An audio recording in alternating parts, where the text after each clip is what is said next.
5 days later, the high priest Ananias went down to Caesarea with some of the elders and a lawyer named Tertullus, and they brought their charges against Paul before the governor.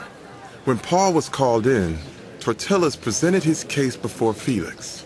We have enjoyed a long period of peace under you, and your foresight has brought about reforms in this nation everywhere and in every way, most excellent Felix.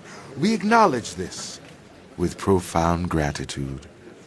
But in order not to weary you further, I would request that you be kind enough to hear us briefly. We have found this man to be a troublemaker, stirring up riots among the Jews all over the world. He's a ringleader of the Nazarene sect and even tried to desecrate the temple. So we seized him. By examining him yourself, you will be able to learn the truth about all these charges we are bringing against him. The other Jews joined in the accusation, asserting that these things were true. When the governor motioned for him to speak, Paul replied, I know that for a number of years you have been a judge over this nation, so I gladly make my defense. You can easily verify that no more than 12 days ago I went up to Jerusalem to worship. My accusers did not find me arguing with anyone at the temple, or stirring up a crowd in the synagogues, or anywhere else in the city. And they cannot prove to you the charges they are now making against me. However, I admit that I worship the God of our ancestors as a follower of the way, which they call a sect. I believe everything that is in accordance with the law, and that is written in the prophets, and I have the same hope in God as these people themselves have, that there will be a resurrection of both the righteous and the wicked. So I strive always to keep my conscience clear before God and all people.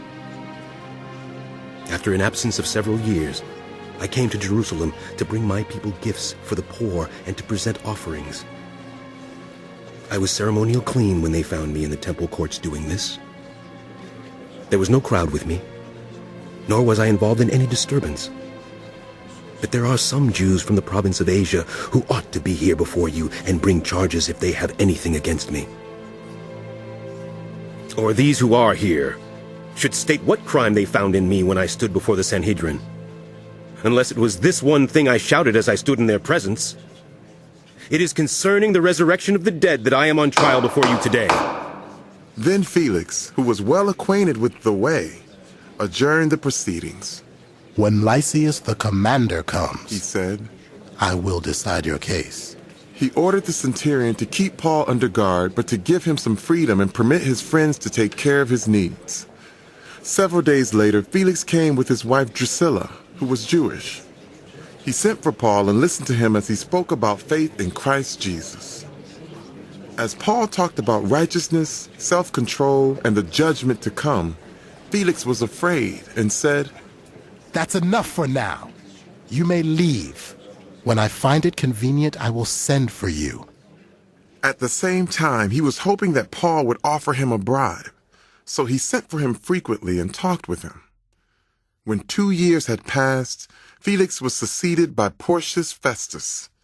But because Felix wanted to grant a favor to the Jews, he left Paul in prison.